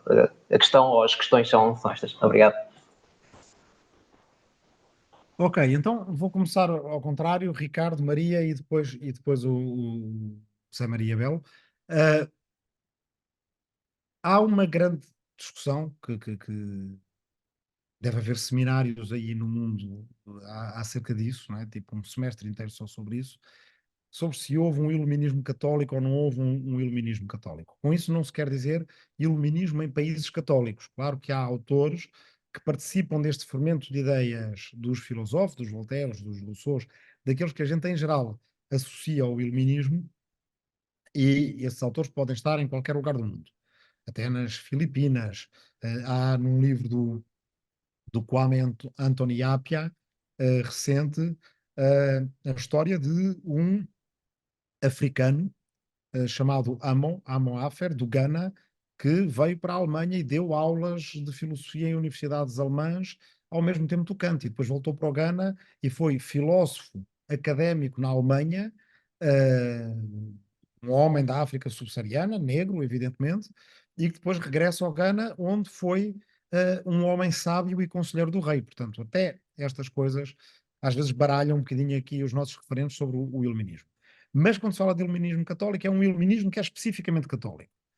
Há autores que defendem que existe, há outros que dizem que isso é uma contradição nos termos. Eu tendo a achar que há uma espécie de iluminismo católico, ou seja, mesmo dentro do catolicismo, e o pombalismo é um exemplo disso, há luta entre autores como António Pereira de Figueiredo, Manuel do Cenáculo e outros, e o Gabriele Malagrida e os jesuítas do outro lado. E estes autores, eles estão o tempo todo a falar de luzes. Estão sempre a usar a expressão. Portanto, por aí, se formos a ser muito literais na leitura dos seus documentos, a verdade é que eles falam esta época tão iluminada, esta época em que há tantas luzes e por aí fora, e eles fazem parte das redes de correspondência na Europa da altura. Em particular, estão muitas cartas deles em Utrecht, na Holanda, porque na Holanda havia em Utrecht uma igreja católica, de uma espécie de uma seita católica mais intelectualizada entre as elites e muito popular entre as camadas populares, é o chamado jansenismo. O irmão do Voltaire, por exemplo, era jansenista. Nas camadas populares, o jansenismo tinha manifestações, algumas delas bastante bizarras. As pessoas iam para um cemitério onde estava enterrado um padre jansenista e tinham alucinações, viam milagres, tremiam, entravam em convulsão. A certa altura foi proibido deles se juntarem lá, depois alguém pôs uma placa a gozar: por ordem do rei, Deus está proibido de fazer milagres neste lugar. Entre os intelectuais, que eram esses, por exemplo, que estavam na igreja do Utrecht, eles têm basicamente uma central de correspondência em que escrevem cartas para todo o lado, inclusive para estes iluministas católicos portugueses.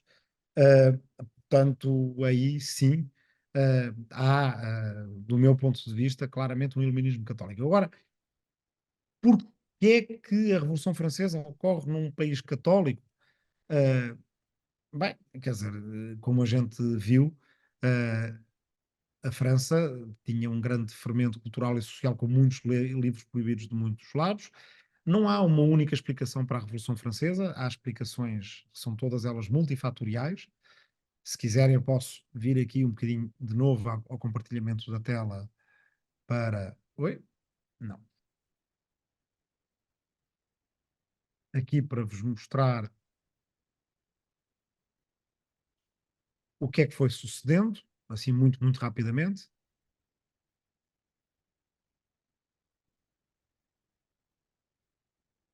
Como sabem, o rei convocou os Estados Gerais para Versalhes para resolver vários problemas fiscais, orçamentais, etc. Os Estados Gerais, como o nome indica, eles eram plurais, não é? Havia o Estado de pobreza, o Estado religioso, os clérigos, e o terceiro Estado, que era o povo e os burgueses, basicamente. O que acontece é que aí já há muitas pessoas que defendem, entre o terceiro Estado, que os Estados Gerais não devem reunir separadamente, que devem reunir juntos de acordo com uma regra de um homem, um deputado, um voto. O rei primeiro recusa-se. Esta é a reunião dos Estados Gerais, como ela deveria ter sido. Aqui temos o chamado julgamento do jogo da pela. O jogo da pela era uma espécie de ténis que se jogava na altura, mas jogava-se em paredes fechadas. Quem estiver aqui em Lisboa e for ao Martim Moniz verá à sua direita de quem vai para o Rossio uma torre que é a Torre da Pela, onde teria existido também uma sala deste jogo, e eles acharam no jogo da Pela uma sala maior que podiam encontrar, na qual juraram que só se reuniriam se se reunissem todos juntos. Isto representa o final da sociedade por Estados e o início daquilo que hoje em dia conhecemos como os parlamentos, uma Assembleia Nacional Constituinte, na qual, logo em julho de 1789, já depois da queda da tomada da Bastilha, os constituintes se reúnem numa Assembleia Nacional em conjunto. Não, na altura, já dizer, quer dizer, dizer de um país que é um país católico não quer dizer que ele seja 100% católico. Eu lembro-me sempre uma vez que fui a Timor e o bispo de Balcau, o Basílio do Nascimento, disse-me assim: olha, Rui, os timorenses, 95% dos timorenses são católicos, mas 95% dos timorenses são 5% católicos. Não é? Quer dizer, há uma mistura de ideias que não são só as do catolicismo. E isso permite-me passar à pergunta da Maria, que é: porque é que em Portugal demorou tanto tempo mais? Nós vamos falar disso para a semana. Às vezes, os historiadores, e em particular os historiadores das ideias, gostam de fazer a coisa mais limpinha do que aquilo que ela foi, e dizer, a partir desta altura, as pessoas deixaram de acreditar nisto e passaram a acreditar naquilo. Mas vocês pensem, por exemplo, nos eventos que ocorreram durante a nossa vida. Para algumas pessoas, a pandemia é razão mais do que suficiente para se deixar de ser nacionalista e passar a ser cosmopolita. Porque só uma Organização Mundial de Saúde verdadeiramente global é que permite controlar as pandemias. Vocês conhecem alguém que tenha mudado a sua opinião por causa disso? Não. Os que já eram nacionalistas continuam a achar que a pandemia prova exatamente que o nacionalismo é que está certo e que a gente, a certa altura, precisa de fechar as fronteiras. Talvez daqui a muitos anos, quando se escrever uma história filosófica a seguir à pandemia e olharmos para os filhos da pandemia, um bocadinho como a gente olha para a Maria Antonieta e para o Robespierre e para o Hamilton como os filhos do terremoto, vista a distância de muitos séculos, a gente possa dizer, na altura da pandemia deixou de se acreditar nisto, passou-se a acreditar naquilo. Mas enquanto nós vivemos a própria época, na verdade, aqueles dias que mudam o mundo, como o 11 de setembro ou como a pandemia, basicamente para nós, para cada um de nós, que somos teimosos, que somos persistentes, o que esses dias que mudaram o mundo significam é que eles provam absolutamente, irrefutavelmente, que os nossos adversários estavam completamente errados e que nós estávamos completamente certos. O 11 de setembro foi assim, a pandemia também é assim. E ali também foi assim. Nós vamos amanhã falar de reacionários do século XIX, e são aqueles para quem tudo isto que aconteceu só prova que deveríamos continuar a ser absolutistas e não liberais. Mas apesar de tudo, é justo dizer que várias coisas mudaram em Portugal imediatamente. Não é? A explicação oficial para o terremoto passou a ser natural. As peças que passaram a ser proibidas eram as peças espanholas, que em geral tinham coisas sobrenaturais que aconteciam na peça, do género os vilões eram castigados por um trovão vindo de Deus, de tal forma que foram proibidas essas peças espanholas, passaram a ser representadas as peças do Molière, que eram mais naturalistas, mas que já tinham 100 anos na altura, nunca tinham sido representadas em Portugal, e até quando o Molière escrevia uma peça de tema espanhol, como no Dom Juan representado em Lisboa naquela altura, o Dom Juan, em vez de ser castigado por um relâmpago vindo do céu, simplesmente chega ao fim da peça e arrepende-se. É um bocado esquisito, não se percebe como é que aquilo acontece. De tal forma, foi oficializada a ideia que os eventos naturais não têm, repito, não têm explicação sobrenatural, não foi Deus que castigou ninguém. Também, por causa disso, a Inquisição é utilizada pela última vez para matar alguém, matando uma lagrida. Na altura já o Marquês de Pombal tinha posto, ainda não era Marquês de Pombal, mas já tinha posto um irmão dele a mandar na Inquisição, e a Inquisição perde o direito de aplicar a pena capital. E também, pouco depois, vai perder o que era o principal foco da sua atuação, que é a distinção entre cristãos novos e cristãos velhos. não é? Desaparece também durante o pombolismo. Portanto, várias coisas mudam logo ali a seguir ao terremoto, além daquelas que a gente sabe, não é? Os códigos urbanísticos e por aí afora, e mais ainda vão mudar naquilo que a gente vai falar na próxima aula. Agora vou então à pergunta do Zé Maria. Eu estava a dizer que não é muito onde os historiadores querem ir, mas é uma das razões porque eu quis dar este curso, precisamente para me obrigar a ir a esse tipo de perguntas. São perguntas, a gente não quer ir lá muito porque dificilmente tem uma resposta muito concreta, e também porque os historiadores em geral gostam de escrever o que se passou, não querem estar a pregar sermões nem lições de moral acerca de como é que as pessoas devem agir para o futuro. No entanto, a minha opinião de cidadão é que ter mais discurso é uma coisa boa e é uma coisa libertadora e emancipatória. Ah, não há, apesar de tudo, uma enorme diferença, há uma enorme diferença de formatos e meios, mas os humanos sempre tiveram muitas formas de discursar. Se os livros provocaram a Revolução Francesa, eu acho que a resposta certa à pergunta da aula 2 é sim e não. O sim e não é que alguns provocaram, mas não foram só os livros. Há, por exemplo, textos acerca dos rumores que corriam em Paris na época, o lugar onde as pessoas se encontravam para trocar novidades, fofocas, boatos, etc. E muitas destas coisas passaram de boca à orelha, não é? E esse fermento revolucionário numa sociedade com relativamente pouca alfabetização, ele faz-se à mesma. E nós vamos ver aqui que nas guerras de liberais contra absolutistas, gente que não poderia nunca ler os grandes autores liberais, tinha um campo e escolhia ser uma coisa ou outra, e tinha uma maneira de se convencer, nem que fosse lendo folhetos e gazetas na cadeira do barbeiro, não é? Ou ouvindo ler. Portanto, é bom, mas eu volto àquilo que eu falava ontem. Acima de tudo, o importante é o conteúdo. O conteúdo filosófico, o conteúdo ético, o conteúdo político, o conteúdo moral que a gente põe em tudo aquilo que escreve. E aí nós temos uma escolha. Podemos acicatar os ânimos, podemos ser intolerantes, podemos promover o ódio, ou podemos contar outras narrativas e outras histórias, um bocadinho como se sugeria ontem, que também se pode promover discursos que sejam de uma polarização, eu não digo despolarizadores, porque uma sociedade completamente despolarizada também é, de certa forma, um perigo, e se calhar um perigo tão grande como uma sociedade altamente polarizada. O que importa é descobrir a maneira de passar de uma polarização destrutiva para uma polarização construtiva. Isto é um bocadinho, já agora para outro livro, é um bocadinho o argumento que eu exponho no livro Esquerda e Direita, também da Tinta da China. Já passamos às últimas Ivan, perguntas. sim, Ivan, é o último inscrito, portanto, Olá, boa tarde. vamos terminar Eh, consigo.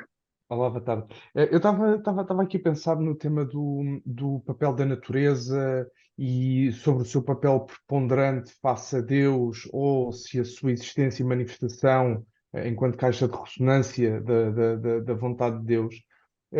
Estava aqui e com algum receio de ter e desta pergunta conter aqui também algum viés próprio de quem conhece pouco também da história das religiões.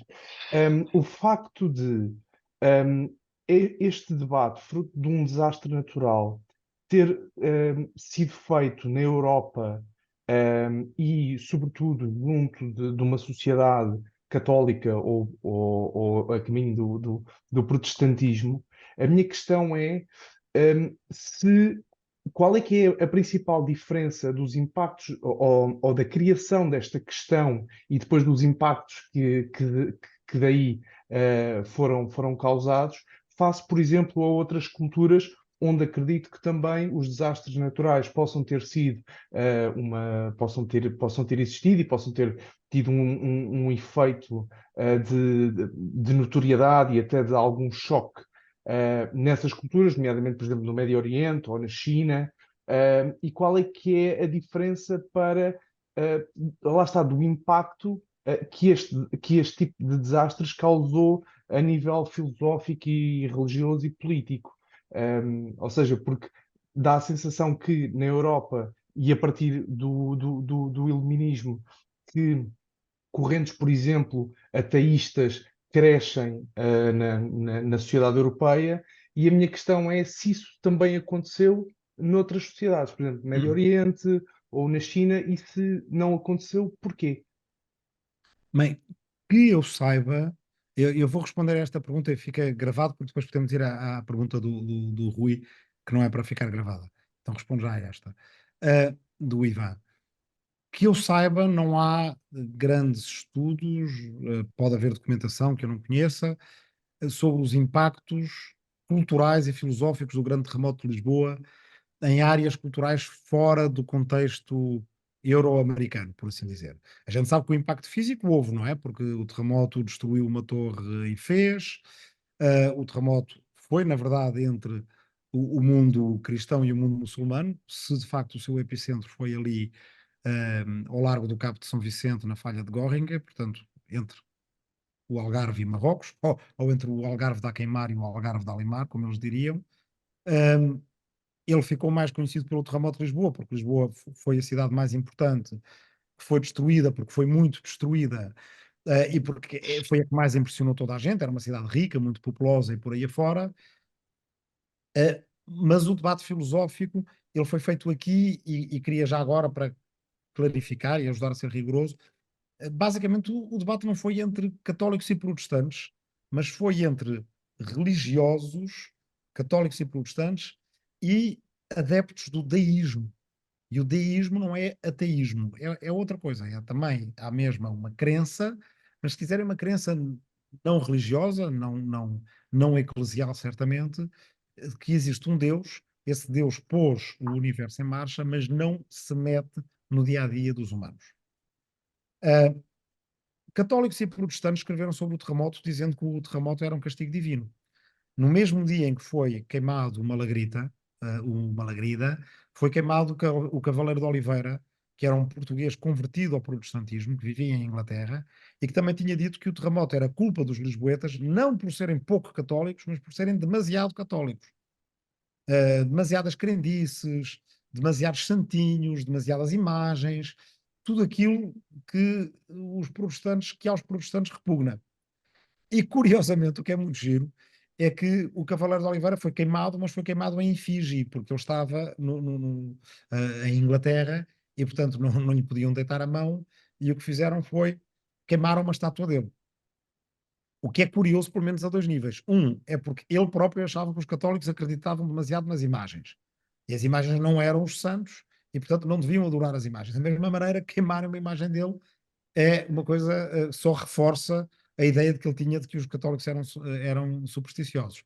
Segunda coisa é que diz-se que quando ele soube da notícia, perguntou em que dia é que aquilo tinha sido, é que lhe tinham queimado a estátua e como que para reforçar este ponto que eu estava aqui a expor, dizia assim, é, olha, nunca senti tanto frio como nesse dia, não é, em que me estavam a queimar em Lisboa. Isto para dizer, no entanto, apesar de ele ter sido queimado, ele discordava do pombalismo por achar que o terremoto tinha sido, sim, um castigo divino, mas por os portugueses serem demasiado católicos. John Wellesley, que é o fundador do metodismo, um pastor protestante britânico, também também acreditava na tese do castigo divino. Muitos autores partiam do princípio que havia um castigo divino. Aliás, alguns dos intelectuais do pombalismo, que depois vão perseguir quem acredita na tese do castigo divino, começaram por escrever os seus primeiros folhetos e cartas, partindo do princípio, porque era uma banalidade na altura, uma trivialidade, fomos castigados por Deus com este terremoto. Voltaire não era ateu, tal como Jefferson, Washington e depois os grandes revolucionários americanos e franceses a seguir, não são na sua maioria ateus, eles são deístas. E o que é o deísmo? Se calhar é ilustrado por um episódio da vida do Voltaire, em que ele tem lá no castelo dele uma data de convidados e acorda-os ainda de noite, tipo às 4 ou 5 da manhã, acordem, acordem, vamos ver o nascer do sol, vamos ver um nascer do sol maravilhoso. Vamos levar a um sítio onde se vê um nascer do sol espetacular. E leva-os até esse sítio, e o sol nasce, e de facto é uma aurora maravilhosa, e quando isto está a acontecer, ele, segundo contam os que assistiram a isso, ajoelha-se e lágrimas a escorrer pelo rosto abaixo, agradece, oh Deus, obrigado, obrigado por nos dar as coisas tão belas. Portanto, o nascer e o pôr do sol, os astros e por aí afora, eles vêm de Deus para Voltaire. Deus não se mete na nossa vida. Deus não tem um plano para nós. Deus não nos manda terremotos para nos castigar. E em boa medida por uma razão muito simples. É que nós somos insignificantes para Deus. Nós somos formigas. Não é nenhuma razão para nos castigar. Nós estamos aqui na nossa vida. É muita arrogância da nossa parte acharmos que aquilo que fazemos aqui ou acolá é uma coisa que move Deus de uma maneira ou da outra. O problema da maldade de Deus ele deve ser resolvido, não é porque Deus permite a maldade, é porque nós não somos suficientemente bons. Nós é que temos que ser melhores por nós mesmos, tratar bem uns aos outros, cuidar do nosso jardim. Mas isto não significa ateísmo. Portanto, a grande disputa que há ainda nesta altura e que motiva ou que enquadra, de certa forma, as revoluções, é uma disputa entre a crença, seja do catolicismo ou do protestantismo, de que Deus manda terremotos, mas Deus também pôs o rei no trono e pôs uma coroa em cima da rainha, e a visão deísta, em que nem uma coisa nem outra pode ser real. E tal como não manda terremotos, aquele rei também não está lá por causa de Deus. Se aquele rei não está lá por causa de Deus, nós podemos viver bem sem o rei.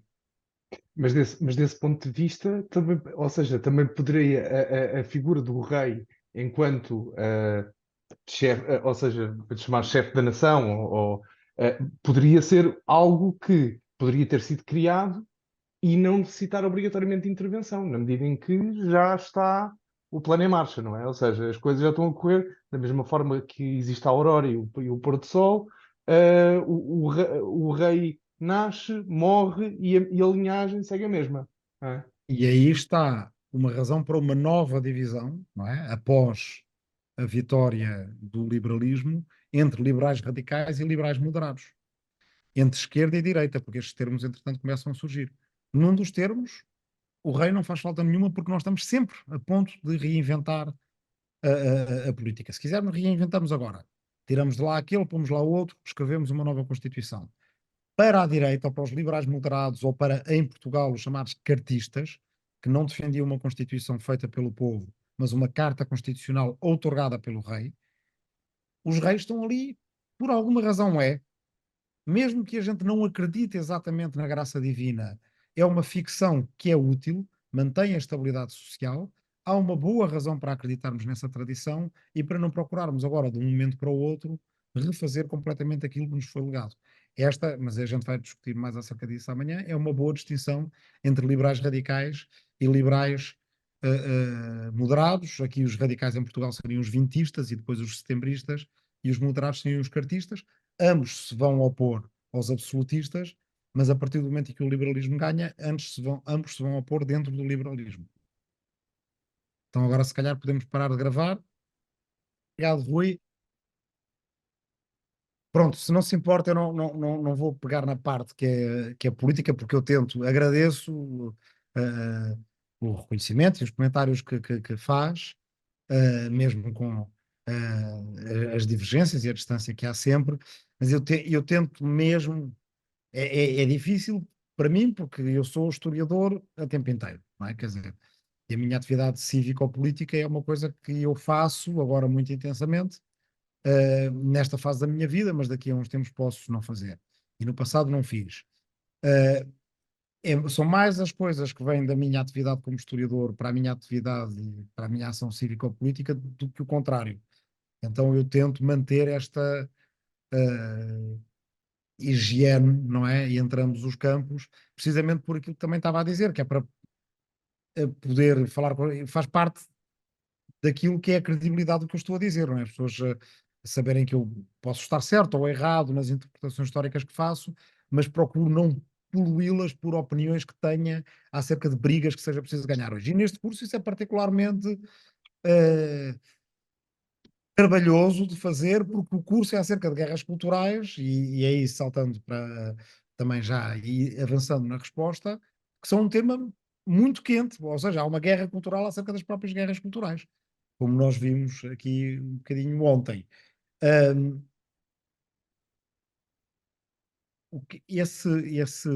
agradeço-lhe as sugestões também.